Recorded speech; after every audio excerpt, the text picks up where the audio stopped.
恁长辈时啊，恁拢着大手，着用得胜的声大声阿罗上帝，因为耶和华至权的、通行的，伊是大君王，管理全地。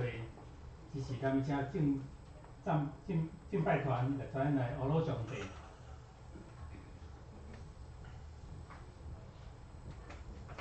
在星期天的早晨，我们再一次来到主的殿中来敬拜他，来赞美他。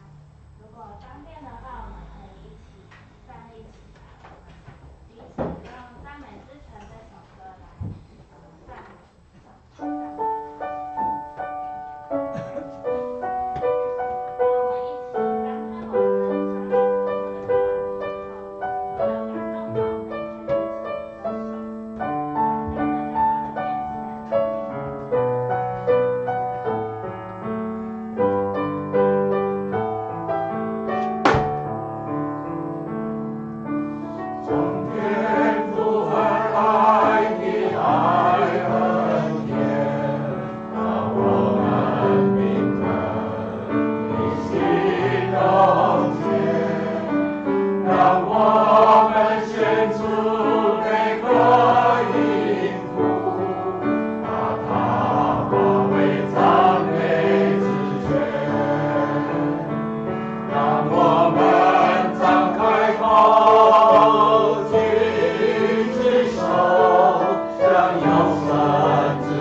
舌头上的话，你留一副。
这是啥一万卡的，咱用新的概念来告别咱的信仰。你着真心真性真意，向主耶上帝，这个是大个，也是头一个，下日也三亲像是讲，你着领厝边亲像家己，这条带是全有我甲先知的总分头。我用新的概念互你，就是恁着三听，亲像我来听你，你若着安尼三听。你若三听，这个人要对安尼知，你是我的学生。请坐。这是咱来交通启蒙。启蒙有的姓氏34篇，这是咱大家的启蒙。咱所听见的有真侪神啊。因为伊伫伊的面前生长，亲像紫紫的样。伊无好形状，无威仪。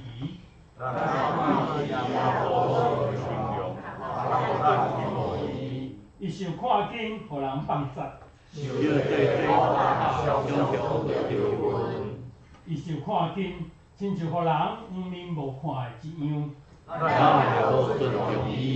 伊实在担当咱的忧闷，背咱的苦担。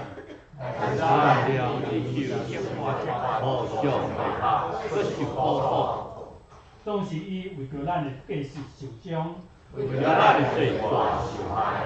伊担当刑罚，咱得着平安。咱拢亲像羊迷路，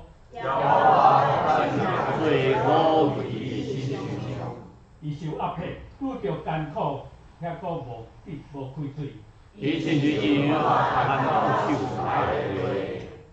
搁亲像羊伫这门的人的面前无出声。伊对压迫甲审判受处理。伊的世界一对想着伊对外人的受天路，但是因为我的过失的罪，我是怕。伊虽然无行强暴，嘴也无诡诈。抑有伊的心甲歹人同谋，也较有查到。伊放逐性命到死，伊也立伫罪犯的中间。总是单单做爱做，替罪犯祈祷。这是请阿头大家来祈祷。感谢阮的阿爸爸天父上帝，我满心感谢你，因为你的恩典，你的疼痛，保守阮，互阮通搁一摆来到圣殿来敬拜主你。主求你帮助阮，虽然外口天气真冷，但是你有看顾阮，互无惊外口的寒冷，有愿意来亲近上帝，记着上帝看顾甲平安。主，阮也即时纪念着阮的中间有真个兄弟，因为病痛无通到伫遮当先来敬拜主你。主求你安慰因，医治因，保守因，特别甲看顾因的人全甲记得，互因伫即时无过头烦恼。在将一切拢交托伫上帝，愿上帝你也保守。主，阮也将阮周边三兄伫无较久之前，依着上帝呼召，转去伫天国迄个所在。愿上帝你也照顾伫伊遗族的顶面，安慰伫因的顶面。愿上帝你也保守因。主，阮知伫即时这时阵有发现有真侪国际的问题，也是地震、天灾、落大雪，拢伫阮的周围来发生。国内也有政治的纷争，也有经济的压力，愿上帝帮助阮。伫新的一年，检查阮会拄着真侪乌担当艰难的代志，但是阮知上帝你所授赐的毋是灾难，真是苦痛，你授赐阮是有平安有盼望。愿上帝帮助阮，会通勇敢有气力来跑走过来的日子。伫即时，求你安静阮每一个人的心，来拍开阮的心门，来听上帝你要教授阮的话。阮要将你的话放伫阮的心肝头，加做阮的气力，互阮有气力来继续来跑走，过来行行程。愿上帝帮助阮，阮即时将一切拢交托伫你的手中，愿上帝安慰、保守阮每一个人。阮伫你面头前恳求祈祷，奉主耶稣圣尊名求，阿门。即时咱要请圣乐队来咱学路，伊要唱的歌，第1节、第2节、第3节圣乐队来唱，第4节请会长做阵一起来唱。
伊是咱今仔来听上帝话，记载伫个新约马太福音16章13节到20节，马太福音16章13节到20节，彼得认耶稣做基督，咱大家听上帝话。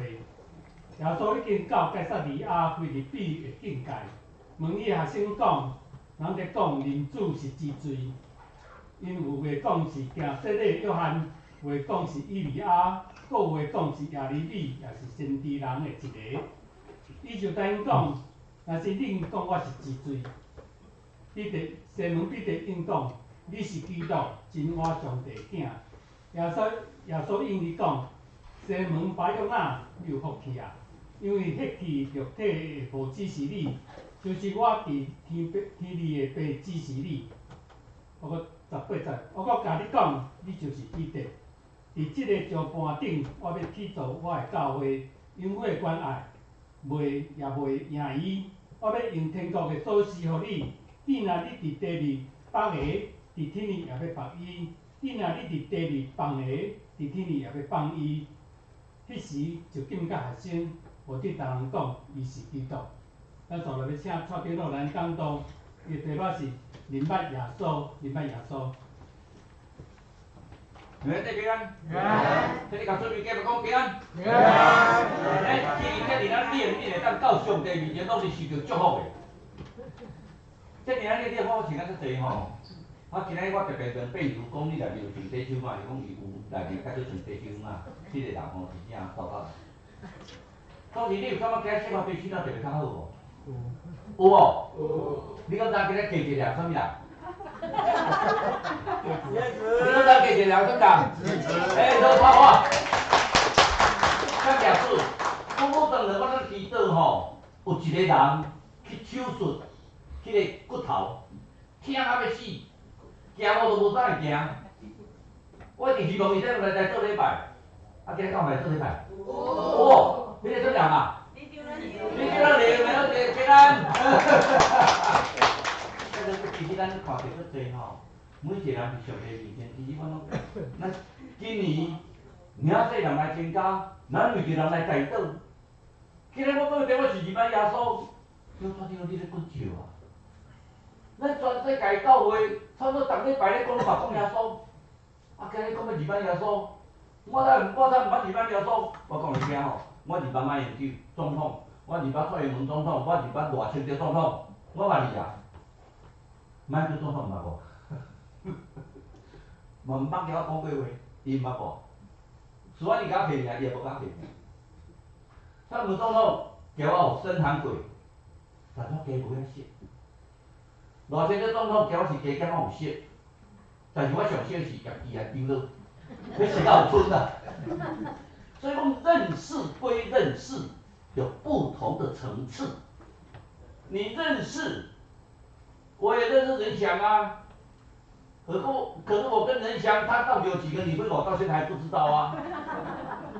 所以认识不见得是认识，认识看你怎么去认识。你把耶稣，你认识耶稣，你要认识到什么地步？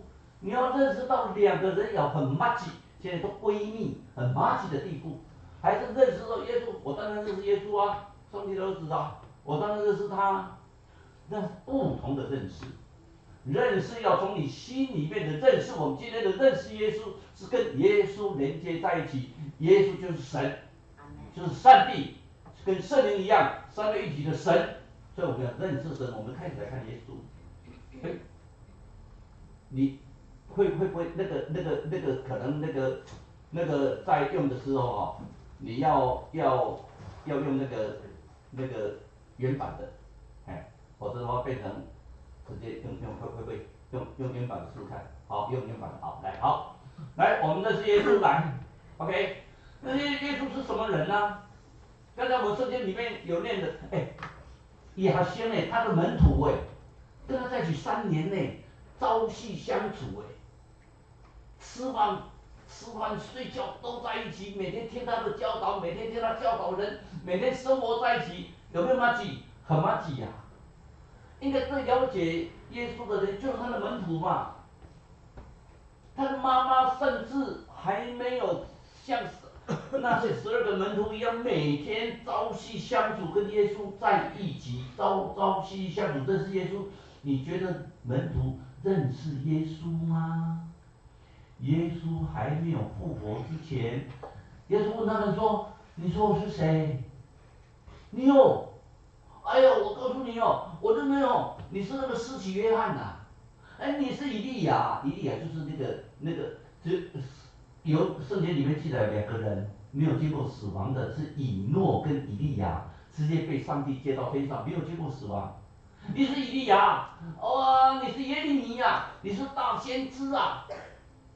到现在，犹太人跟回教徒都认为耶稣是先知，你是先知的一员。门徒呢，朝夕跟耶稣相处的人，认为耶稣就是先知啊，拿来做什么？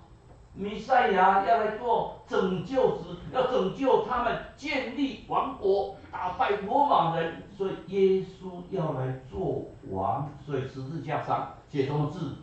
他是犹太人的王，这是他们的认知啊。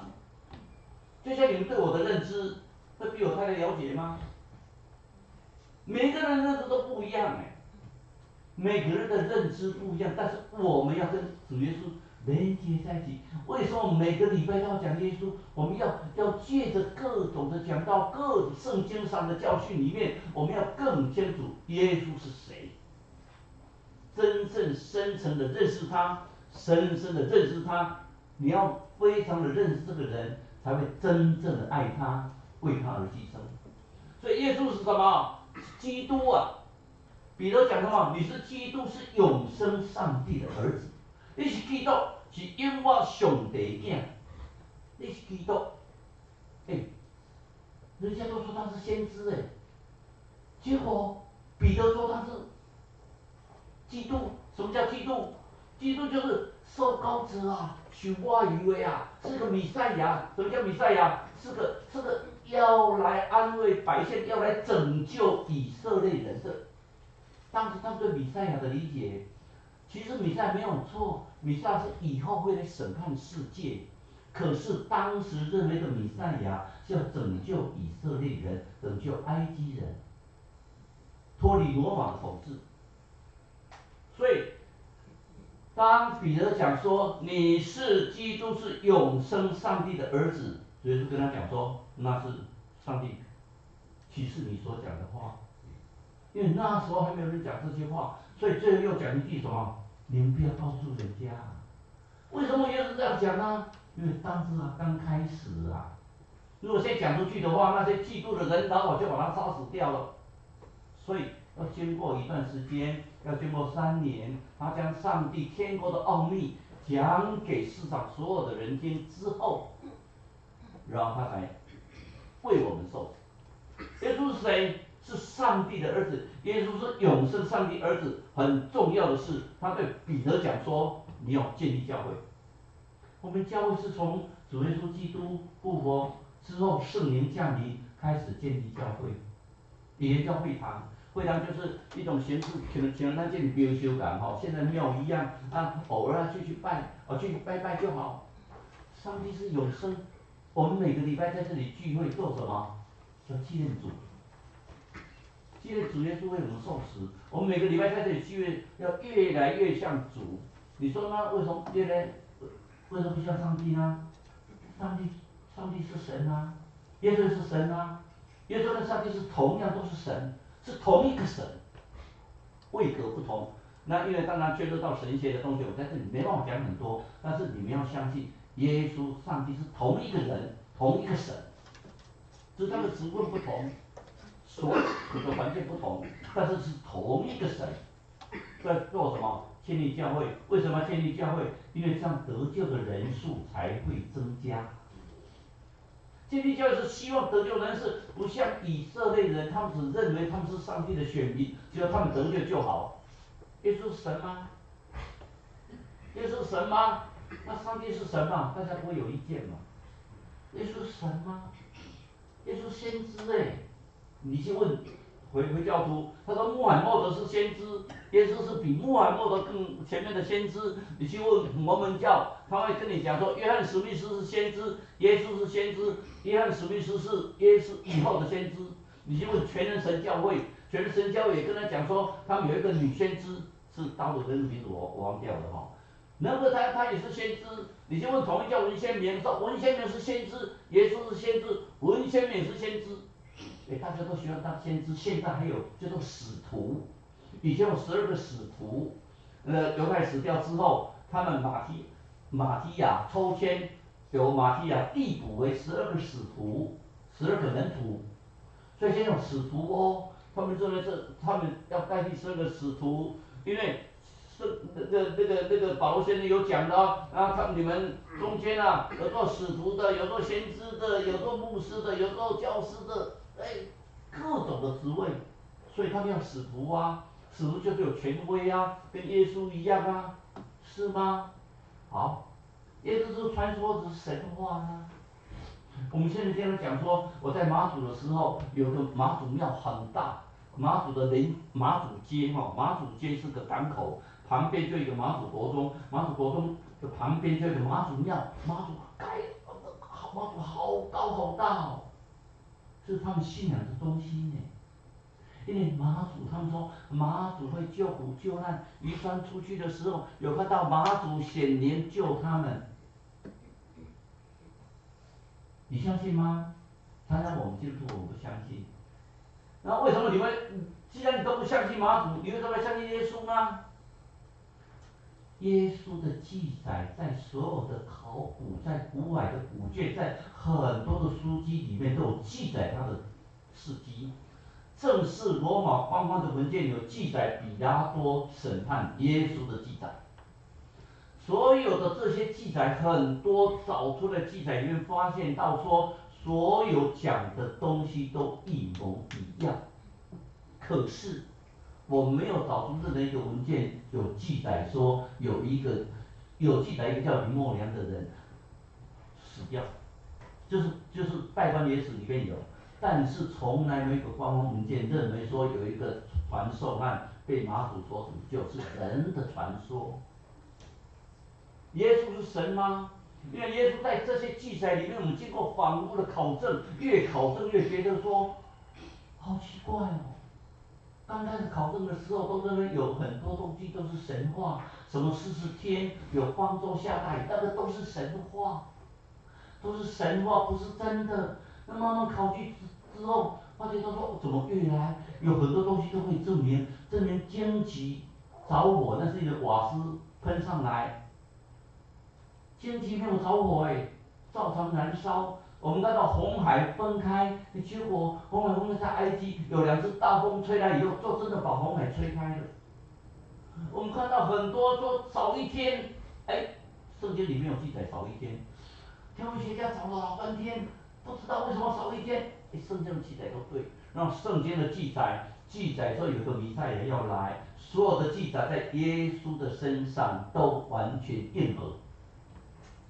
耶稣本来不应该出生在伯利恒啊，他是拿撒勒人呐，他是因为他要去那个台语叫做走地角走地角，现在已经很少人在讲，就造册了，他们要去造册，所以他们要去造册，在走路去造册的时候，玛丽要生了，所以就在伯利恒找一个客栈，客栈没有位置，就找一个马槽生啊。你们会觉得很奇怪，旧约里面就这样记载不是耶稣故意跑去伯利恒的马槽生，而是他们要去造册的路上，他要生了，就到那边去，才生了。那耶稣的所有的记载里面，旧约的记载几乎都在记载耶稣里面说的事迹。所以我们说深信耶稣是神，因为耶稣就是旧约记载里面的神。所以我们从新约里面我们有看到，从创造开始，耶稣就是存在。所以我们耶稣说创造的时候，耶稣三一神，不管圣父、圣子、圣灵，都有一起参加创造的工作。那么耶稣说谎嘛，他自称为神，也有可能嘛他说谎嘛，耶稣自称为神。那么所有的考据里面看到这些记载，因为耶稣死而复活的时候，不是立刻升天呢，40天在地上，好多人看到，这些人都记下来传下来。我有看到，今天我有看到那个红猪仔，伊叫要去手术目睭，绝对手术啊足水的，佮足成功的。你做你放心，你甲看，讲新闻遐要加比赛，新闻遐讲我嘛手术了足好个，2年以后看比赛了，看上手术了较水。但相对的，耶稣里的记载都可以找得到，他不是自称为神呢，是我们他由他所作所为，我们认定他就是神。然后耶稣只是能力很强的人吗？你能力再强，你能易变赶鬼吗？你说那些信耶稣的可以，他不但易变赶鬼，而且能够死而复活，这最重要的。基督教一个很重要的道理是死而复活，细渴望。我们相信耶稣死而复活，有没有记载？有啊。有没有人看到？有啊。看到人多不多？多啊。死而复活，其他的人所有的你讲所有的宗教里面的教主有死而复活吗？没有耶稣死而复活是我们基督教里面很重要的信仰，因为耶稣可以死而复活，可以带领我们有肉体死了，我们能够再复活，而且复活是不朽坏的身体，所以我们相信耶稣是神。好，我不再谈一些宗教哲理上的问题，我们深信耶稣是神，那深信耶稣是神，但是我们相信说，我们讲是，我们应该是耶稣基督来基督耶稣。我们应该是耶稣基督来基督耶稣，新约里面都有哈，新约里面差不多144讲的是那个耶稣基督，有差不多应该80几次讲的是耶稣基督。不管是耶稣基督、基督耶稣，我们都知道耶稣在希伯来文叫做耶稣亚。什么叫做耶稣亚？耶稣亚就是拯救。所以当时天使跟约瑟讲的时候，你要跟他取名叫什么？叫耶稣啊。要跟他取名叫做耶稣亚，要跟他取名叫做一个拯救者。所以现在耶稣我们是专有名词，其实当时的那个犹太人里面取名叫耶稣的很多嘞，但相对的我们现在成为耶稣，我们都认为他是专有名词，因为我们非常尊敬他。所以相对的，在约翰福音里面，约翰是除了马太、马可、路加，我们叫共观福音，这3个福音大概都记载耶稣的生平、耶稣的这些讲的话、耶稣的故事。但是在约翰福音里面，特别把耶稣的神性特别讲出来。第3、第节就讲什么？太初有道，太初道与神同在。这个道是谁？就是耶稣嘛。太初有道，道与神同在，道就是上帝，就是耶稣，耶稣是上帝。约翰福音第1章第1节就讲得很清楚，说从来没有人看见神，但是从耶稣的身上可以看到神的样子。所以我们讲说，我们是用神的形象所造，不是神的样子啊。你说我们是神的形象所造，所以上帝那两个眼睛，一个鼻子，一个嘴巴，然后留胡须，因为以前那个犹太人都留胡须，不是，是形象。什么叫形象？上帝的性格，他是圣洁，他是公义的，他是信实，他是怜悯，他是慈悲，他是慈爱的。上帝的这一些性格里面，在人的身上无限。可是我不否认人有罪根，因为我们的老亚当有罪根，怎么样都去除不掉，最后没办法，神降生为人，有神的性格，有人的性格，然后用人的性格来替人类受死。这相对是一个很微妙的事情，所以约翰福音有特别提到，在后面有讲说什么？第一次耶稣显现的时候，给11个门徒看到，11个门徒当然就相信了。然后从那个间接里面，你们可以体会到，耶稣在复活的时候，身体是不腐朽的，是完全你没办法去体会的身体，是不腐朽的身体，是荣冠的身体。在以马五世路上，他所看到的耶稣，门徒也认不出来，因为他是不腐朽的身体。是一个门徒说，我们都有看到耶稣啊。多马说，我怎么相信？没有给我看到那个手被钉的手，他被钉十字架，没有看到钉的手，没有看到那个肋骨红气畅，我不相信。就耶稣显现的时候，就跟他讲说，多马，没有看到而相信的人，比看到有相信的人有福啦。多马说，我的主啊，我的主啊，他都没相信的，我们要看到才相信吗？在座的各位亲爱的弟兄姐妹们，谁看过耶稣的经历提手？我可以体会耶稣，这比我现70几岁，我们当年应该是90几岁了哦。我真的非常体会有耶稣，可是我真的没有看过耶稣的。但是我也可以说我看过耶稣，因为我真的有感受他的存在。所以我们相信在罗马书里面，有的按肉体说耶稣是从那个玛利亚所生嘛，他是人的儿子啊，所以称为人子啊。可是他还有神啊，他是神，但是借着人而生，为了体验人的生活，为了跟人类一样受苦而为我们赎罪。所以希伯来书论到神的儿子，讲说什么？神啊，你的宝座是永永远远的。我们讲耶稣是神，所以在太初有道，道就是上帝，而且最重要的是，光来到世界，耶稣来到世界，世界接纳他吗？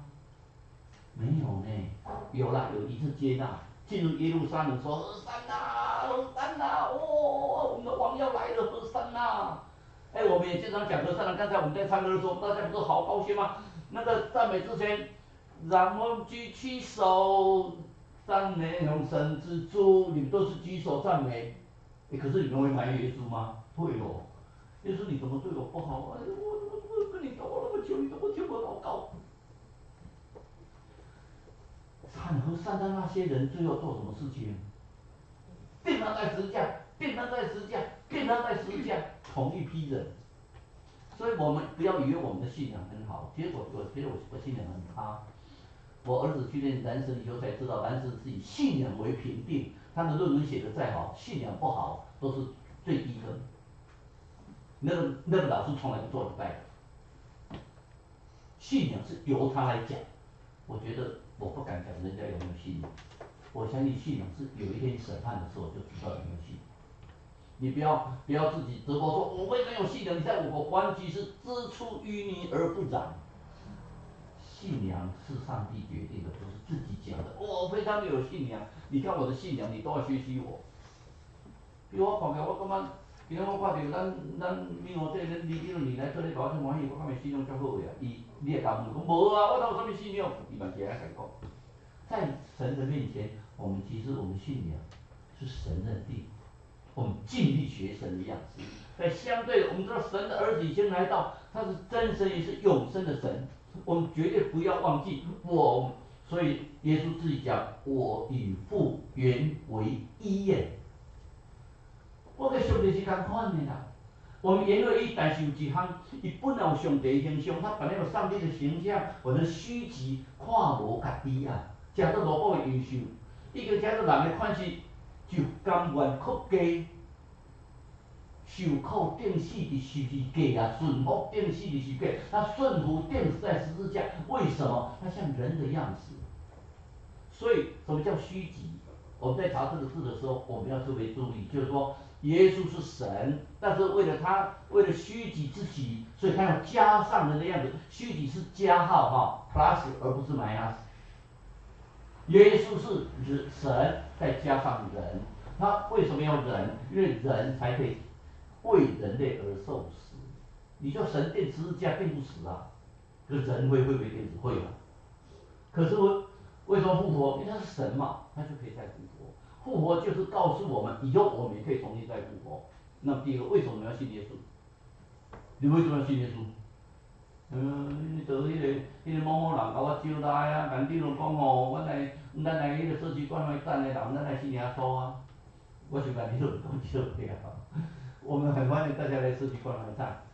我们燕子今天来，他也来受洗。你为什么信耶稣？哎，我觉得在教会很温暖。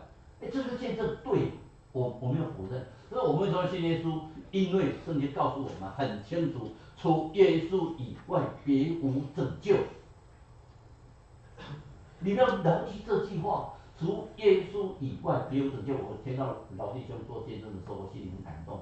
他说在恩主公庙，先在那边问，我应该信恩主公还是信耶稣？结果他最后给他的答案，哎，信耶稣是正确的。你是有福气的人呢，你全家都蒙福哎，一人得救，全家得救，你全家都必得救。真的，那是一个很美丽的一个事情。所以单信主耶稣，你和一家都必得救。你记得那个保罗跟希拉在监狱里面，刚刚来面，哎，后人叫两个关家哦，去柯文哲不是在监狱里面一直发牢骚吗？人家在监狱里面两个人做什么？诶，较早食酒无共的，较早上午顾吼，两个安尼骹手拢绑安尼咧，拢袂叮当咧，两个咧做啥？咧唱歌啦。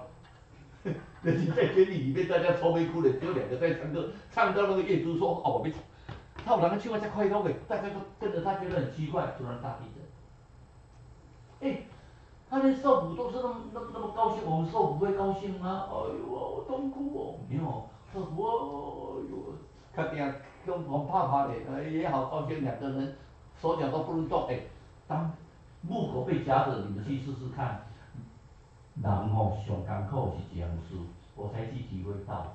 我曾经问过那个上手靠脚摇的，我问他说你最痛苦的是什么？辛苦的经袂赔啦。所以我一直觉得对植物人很残忍，植物搞不好有知觉哦，但是他在养它，他在养的时候，你知道他哪里养吗？不知道。你试试看，你养的时候都卖下肥，养的时候都不要去搔痒，你要把你的手绑起来，就看它被痒，它很痛苦所以有一个学法就是很残忍的学法，是把你吊在上面脚上，用蜂蜜，然后叫蚂蚁来去咬你的脚，那是一个很残酷的刑法。那比死还难过，你反正就是也死不了，就是很痒就是，所以宗教不是在宣上记得吗？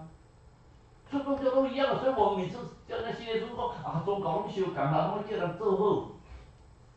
可是宗教有给你一个应许吗？你会得到永生等一下我会特别讲到永生的意义。信主耶稣很重要的是什么？生命你可以重生，今生有福分，也可以得到永恒的救恩，生命重生啊！所以我为什么一直强调哥林多后书5章17节？你有空一定要把它背下来。若有人在基督里，他就是新造的人，旧事已过，都变成新的。若你信耶稣之后，你的生命没有改变，那不叫信耶稣呢，那就是亚丢对拜。亚丢对拜你们都了解吗？那人家拜什么我就去拜什么。信耶稣本身，你生命要重生。你的行为、你的居止都有耶稣的样子。你说哦，这样信耶稣好痛苦，不会，你会发觉到那里面是快乐的。我在 EMBA， 曾在 EMBA 教了10几年，我的学生里面不乏上市公司的大老板。我在这里很勇敢的讲，他们真的很快乐吗？他们好像很羡慕我。蔡老师，我觉得你们基督徒很好，所以我的学生里面有好几跟10几个基督徒。为什么？我看他们很快乐，可是你无求啊，人家都是那种哦，要吃最好的料理，吃最好的餐饮，每天吃喝玩乐，空虚啊！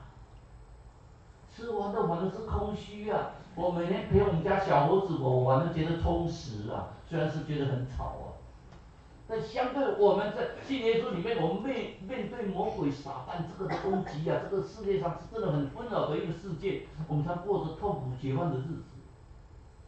每天要设场真的是很顺利吗？不会很顺利，但是相信耶稣就会给你很顺利。你要依靠主，我们要依靠主得胜，所以耶稣对众人说：“我是世界的光啊。”可是有人接受吗？没有呢。我们接受吗？我们要耶稣在我们心中是心中的光，我们要接受耶稣，所以耶稣的内在。他有内在上帝的公义圣洁，耶稣里面他有牺牲的爱，阿嘎贝的爱，我们会过得胜的生活，所以有上帝的形象。所以谈到耶稣，耶稣我们有今生的福分。诗人告诉我们90篇我们都会背嘛，我们的日子过了就劳苦愁烦呐，拢是忧苦愁烦，一起应过我就背起，但是劳苦愁烦就过了。所以传道书说虚空的虚空啊，人生都是虚空，真的吗？是真的今生你有虚空哦，但是耶稣对他们说哦，只要你为了我，能够置之死地而后生嘛，你为了我，你前面舍弃一切。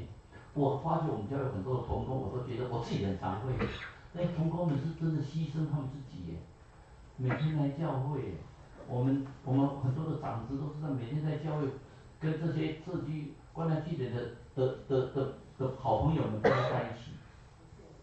也许他们会信主，也许他们不信主，那个都不重要，重要是什么？你给他们知道那是爱，用你的心来爱。所以为了告诉我们，耶稣告诉我们，这今生得100倍，如果照原文翻译是得到好多倍。我在这里在讲台上郑重的跟你们讲，你信耶稣的人，真的完全信耶稣，甘愿抛弃自己，耶稣不会让你白白抛弃啊，你放心好了。但相对的，你今生得100倍，要来世得永生。那不信主的人会不会得到永生？我告诉你，不信主的也会得到永生啊。看你是什么永生啊？信主的人得到的永生是跟神一起在天堂里面享受的快乐，绵羊跟虎豹生活在一起，有生命的河流出来，是非常的美丽的一个场景。可是不信主的人永生是什么永生？下地狱永远活的生呢？还是永生啊？你要以后你不但在世界上得到那个100倍的福气，你以后的生活是每天很快乐，在天堂歌颂的，还是你要在地狱受永咸之火的永生啊？可以思考这个问题哦。你们是有福气的人哦，你们可以在天堂的生命册上都造册哦。你们会得到永生哦，这个永生是生命册上的永生，永远快乐歌唱的永生，而不是在地狱受永咸之火的永生哦。说地狱受永咸之火的永生，那还得了？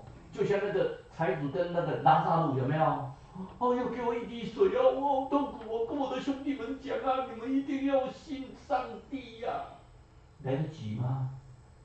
来不及耶。去年我们都受洗，我好高兴，为什么？他们都来得及。这个列车都有搭上，如果你没有搭上这个列车的时候，你也有永生，可是那个永生是永远永火的永生啊，是受苦的永生啊。你要快乐的永生还是受苦的永生？所以我们在讲永生的时候，有时候我们没有把它解释很清楚，都说哎，信主人没有永生，信主的永生是永远痛苦的永生，永远生活在痛苦中哎。信主的人是永远快乐的生活。今生你有任何的痛苦，你任何的不满，你任何的不愉快，耶稣替你担当，背着你走。来生有一天蒙召的时候，你到上帝的面前，那多快乐的每天歌唱，每天歌颂，而不是哎呀，我今天我反正也不晓得有没有来生啊，反正我现在先吃喝玩乐，你最后是痛苦的哎，空虚哎。然后之后，等你死完之后，又受到永远的所谓的永生是永咸之火的永生哎。所以各位，我们一定要知道，我们要信上帝，上帝就有永恒的救恩。信上帝最重要是什么？我们跟神的关系恢复了，我们就跟神的关系恢复，我们跟神的关系恢复之后，神就会给我们永生，就会得救。得救很重要。我们得救以后，我们才可以站在这一边，就像我上次讲的是，我们跟上帝才可以像葡萄树里面连接在一起，而且是什么？紧紧相连。所以永恒的就按照这边人人都有一时，时候有审判。可是耶稣第二次来的时候，我们有很多牧师跟我们讲，我们还有第二次的审判。信主的人得到救恩的人没有第二次的审判，不信主的人才会得到第二次的审判。受到永生之火的刑罚。我们要知道神爱世人这句话大家都很熟嘛，这将来不是只是给我们教些西方的不至灭亡，反得永生。这个永生是什么永生？是上帝的永生，是有救恩的永生，是得救的永生。这个永生是什么？耶稣用他的爱献上，为我们舍弃，我们让我们得到永生。所以这个爱里面要告诉我们什么？我们所看到的每一个人，我们希望我们都在生命册上。所以你跟隔壁的人讲，你在生命册上，哎，你在生命册上，你是得到无份的永生哎。所以我们的永生是在生命册上的永生哦，在生命册上的永生，而不是上帝什么面前说，你这个人真的是罪恶满满，来下地狱吧，去做永生之火，也是永生啊，永远痛苦的生啊。你要永远快乐的生，还是永远痛苦的生？这个永生是永远快乐的生。一个小女孩，从小，她的妈妈就带着她的大姐跟她搬到一个很乡下的地方去。她的大姐差她好几岁，大她很多，所以她一直觉得说，她的大姐就像她的妈妈大她好多。她的妈妈因为那个地方是天气又很冷，身体又她的妈妈身体又不好，很早就死掉，都是她大姐在带着她。那个大姐为了她啊，日夜操劳，这边一大早去做清洁工，之后去跟人家洗碗盘。那个妹妹就说：“姐姐啊，不要这个样子了，我不要念书了。”姐不行，你一定要好好念书，你都不要烦恼别的，你反正认真念书就对。所以这个小女孩好乖哦，成绩都很好。考上大学就离开他们家，得到全额奖学金，可是他妈妈还经常寄好吃的东西，寄钱给他。他说姐姐不要寄了啦，那个我都够了啦。所以他每次看到他姐姐，都发现他姐姐越来越衰老，越来越衰老，身体越来越不好。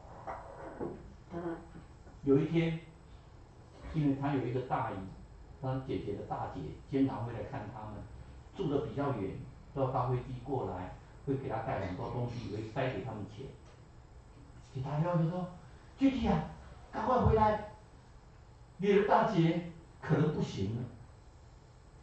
他搭飞机回来，他大姐躺在床上看到他来，好高兴。妹妹啊，你回来了咯。大姐你怎么了？那个医生在旁边说，你去办手续吧。我身上没有带钱，医生说不要钱了，不必了，去签个办个手续，办个手续就好。等他出去的时候，大姐就拉着他们妹妹的手，要不要告诉救弟？要不要告诉救弟？告诉救弟说，要不要告诉救弟？妹妹在那边看，还是不要告诉他好了，你都快死了啦，告诉他好了。医生在旁边说，当初你搬来镇上的时候，大家好多人追求你哦，我也在追求你，你知道吗？可是你就坚持一定要带着你们妹妹一起嫁过来，我妈妈不同意，所以我们两个没有结婚啊。可是你看，你身体是一天一天不好，你的为了你的，当初他去高中注册没有钱，你还来我这边输血，还卖你的血。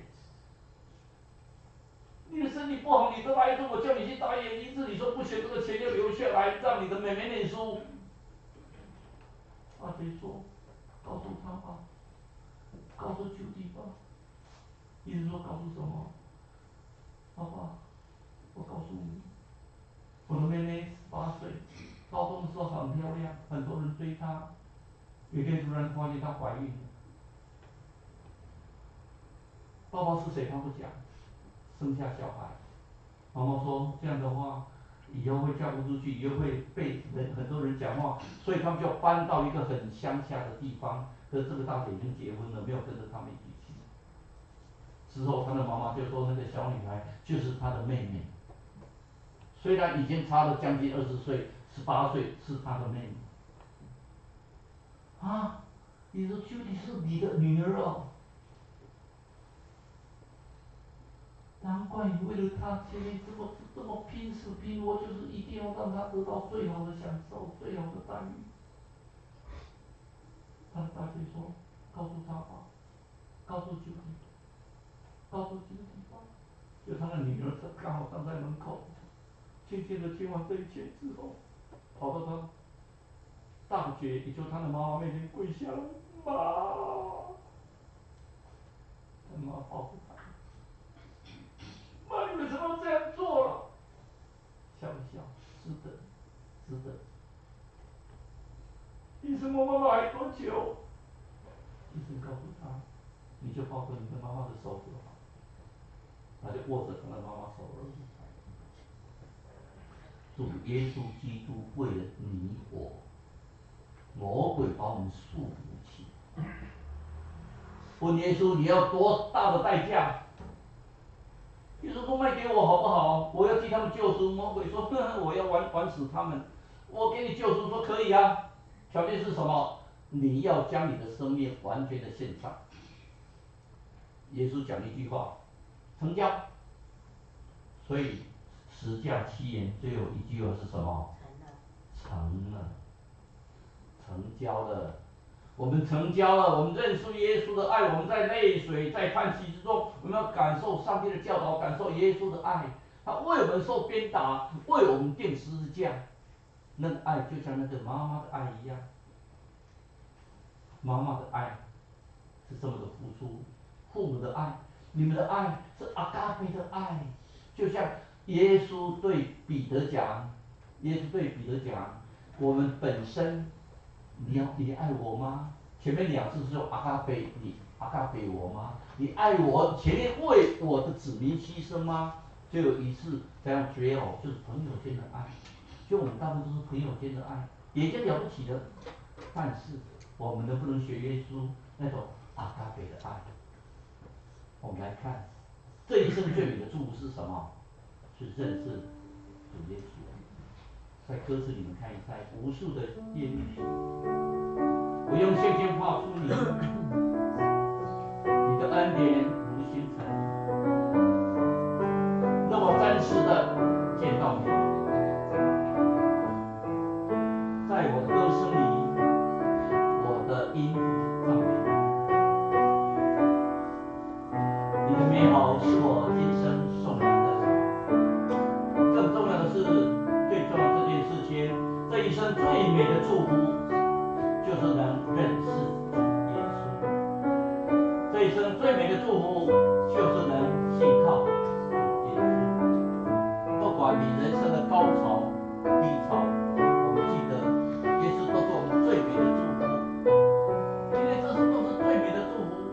不管你人生的这个高潮低潮，主耶稣他给你是阿嘎贝的爱，这东西是爱。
感谢主，尤其我们身心灵受创的弟兄姐妹们，求主你照顾帮助他们，让他们得着医治，保障祷告奉主耶稣的名求，阿门。请坐，来。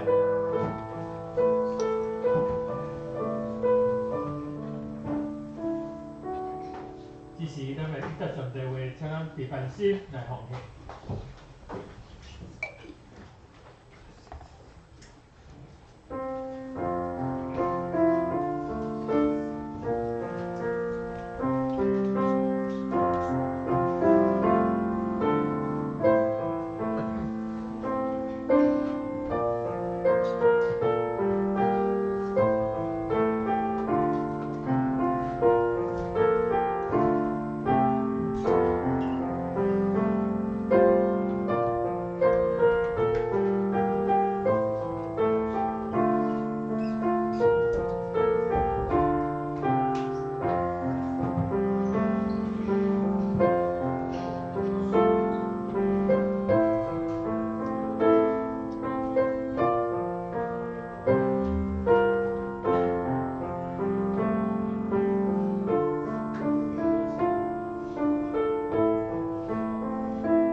请伊原起来，咱会念上营圣诗318首，愿咱救主耶稣基督，用之线，请蔡叫做言主导。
万赞夫妻，给你参考基地，愿主耶稣基督的慈爱，当你认识主耶稣，得到生命册上的永生，一生一世恩典慈爱伴随着你们，直到永永远远。阿门。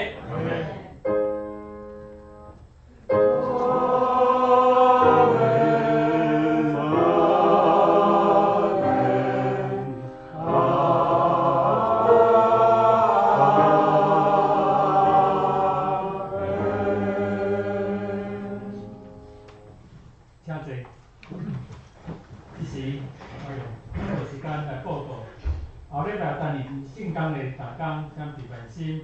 过来，咱来看咱的迄个奉献吼，因为咱连续2礼拜无停止个奉献的名次吼，所以咱注意来看，若是讲有重大的，咱再请迄个达世军这阵吼来讲，伊来订正，咱注意来看。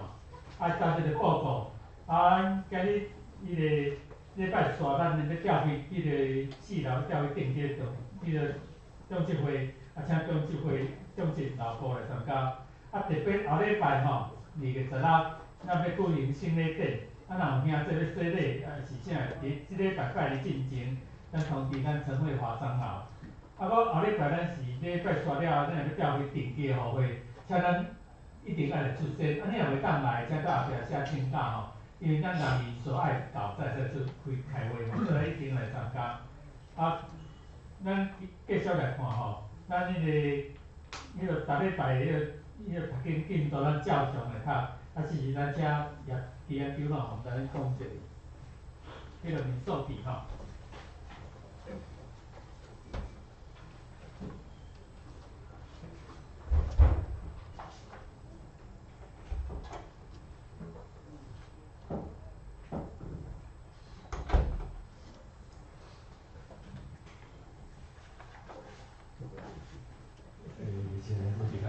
平安，是讲免讲啊。民数记吼，咱大家摩西五经吼，创世记咱知影是创世吼，创造世界，然后最进入了世界，然后呢，神呼召了一家，一个人，一个家，然后成为一个族，成为一个大国。这个是创世记。后来因为饥荒的关系，雅各带着他的70个人进到埃及里面，后来埃及改朝换代，他们就变成奴隶变奴隶。然后出埃及记我们知道，就从埃及那边把它领出来。领出来的时候，我们知道领出来有一句话我们读出埃及记的时候，常常会读那一句话，就是耶和华的军队出了埃及，不是奴隶出了埃及，是耶和华的军队出了埃及。那怎么样会变成一个军队？就是民数记在讲的，神把那一些当奴隶的变成军队。所以在我们读民数记的时候，一直在讲到，他把它分出来，犹大族有几个人，20岁以上的有多少人可以拿着刀枪打仗？整个算出来12个支派，利未族以外，总共因为约瑟的儿子以法莲跟那个以法莲跟马拉西，2个两个他就两个，所以立位没有算，这样总共大概可以打仗大概有60万人啊，所以出来的时候60万人。我们知道民数记在哪里数的呢？就是在西奈山下。出埃及记一直讲到他们到了西奈山，西奈山那个地方的时候，在那边建了会幕，那些约柜什么都做好了以后，摩西就是上到山上40天嘛，在那边神跟他讲你要守哪些诫命，然后下来的时候，那些约柜会幕造好了以后，就宣布利未记。所以利未记就是把一个奴隶怎么样变成一个主人。你在那边当了400年的奴隶啊，怎么样成为主人？那不简单啊。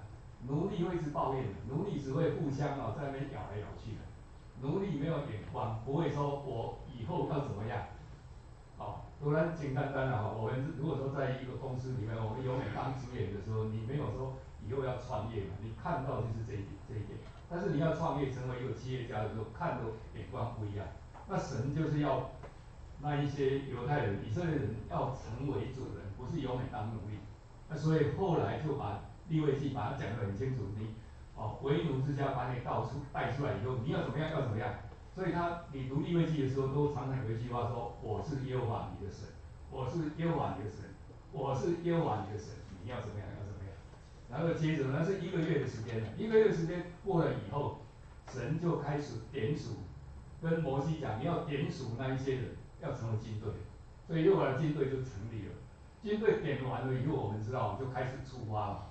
这从西奈山出发，民数记里面在西奈山那一边大概有10章左右了。10章左右以后，到最后的时候就派探子去看，到加底斯那边走到加底斯那边，加底斯在哪里呢？就是在以东，现在约旦那个地方。有人讲说那个加底斯在哪里？就是贝特拉克省那边的。现在人家很多人去约旦观光就是贝特拉那个城就是彼得啦，贝特拉就是彼得的意思就是磐石啦。那个城的时候派探子去，的时候，结果呢，说探子去看的时候，要看什么？人怎么样？那个地怎么样？物产怎么样？物产这一些，结果一看的时候说物产非常丰富，所以扛着那个辅导回来。人呢不行，人非常高大，我们在他面前好像什么？好像蚱蜢一样而已，好像蚱蜢，大义公那是超美所以他人非常高大。我们城墙怎么样？城墙说非常坚固，我们没办法进去。城墙很坚固，人高大，那个地呢非常肥沃，那些树木也出产的非常多，所以12个探子去的时候，10个人说都不要去了，只有加勒跟那个耶稣亚说我们一定要去，因为那个神赐给我们来隐秘的地方。他们那边一直抱怨了以后，最后怎么办呢？神说后，而且大家就在以东那个地方绕了38年了，绕到那一带20岁以上的人全部死光。然后呢，就是旧的一代都去世了以后，新的一代进去的时候，新的一代到哪里？到摩押那个地方，就是最后的10几章就在讲摩押那边跟他们征战，要进到那个迦南地。所以民数记总共分成三个地方，一个是在西奈山那个地方，一个是在加底斯巴尼亚那个地方，一个是在摩押地那个地方。就是旧的人都旧的一代过去了以后，新的一代。所以有些人讲说，就是我们好像基督徒一样旧的人已经过去了，就成为一个新造的人了，旧事已过，都成新的新造的人。这个是民数记里面一直在讲。其实一个很重要就是成为耶和华的军队，耶和华的军队。所以我们再接下去，如果读生命记的时候，生命记里面第4章有一句话非常非常好的，我看着感觉那句话非常好。那句话怎么讲？那句话说你们谨守遵行这些诫命的时候，摩西跟他们讲说你们如果谨守遵行这些诫命，你进去那个难隐秘的地方其他的国家人看到这种，这是一个大国了，有智慧聪明的百姓。其他人看到说，这一个是一个很大的国家，而且它是一个智慧的一个大的国家，而且人民呢都是非常聪明的。只要谨守遵行，那是旧约讲的嘛。我们新约讲的，耶稣讲的时候，谨守遵行耶稣基督的教训是什么？是进到永生里面，所以那个更进一步的，不是就地上。我们知道，后来我们这样看的时候，全世界以色列人占多少？比台湾还要少啊。我们台湾还有2300万，以色列大概1600万。结果诺贝尔奖诺贝尔奖他们得到诺贝尔奖到2021年他们所占的比例是22.多了。你知道整个中国大陆加日本那么多要得到一个诺贝尔奖都非常不简单。印度更多人，也没有，只有和平奖那个什么那个文学奖有一个文学奖，其他很少。我们台湾呢也很少日本其实也不多。为什么那个以色列会这样子？因为那个应许生命记里面都这样应许你会成为一个智慧聪明的一个大的国家，百姓也非常有智慧有聪明。所以我们读那个旧约的时候，常常读的时候，你就会体会到说，神确实是一个永活的神所以里面一直讲一句话民数记一直讲一句话，利未记都说耶和华我是你的神。民数记常常讲说我跟你同在，我跟你同在。神州我跟你同在，你一定要进去，一定要进去。但是会不会害怕？会的，因为那个亚纳族人多高大那个人好像巨人一样我们知道那个大卫跟歌利亚那个就知道，到大卫的时候都还这样所以我们知道唯有依靠神唯有依靠神。这是我跟各位分享，谢谢。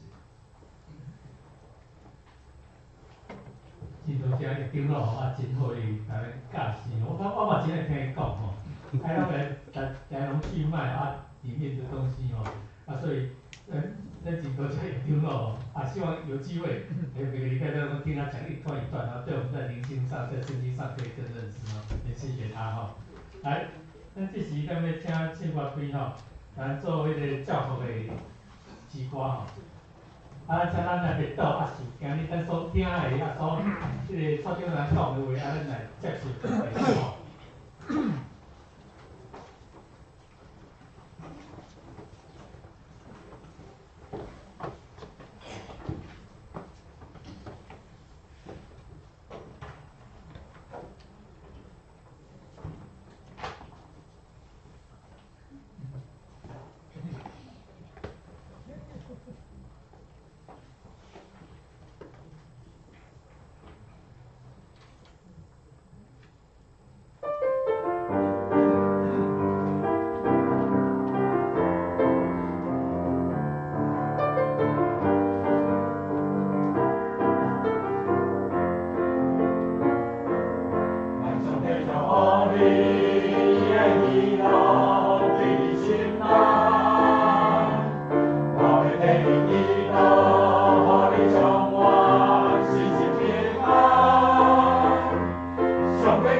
围人讲平安夜祝新年讲平安天气很冷希望说大家要保重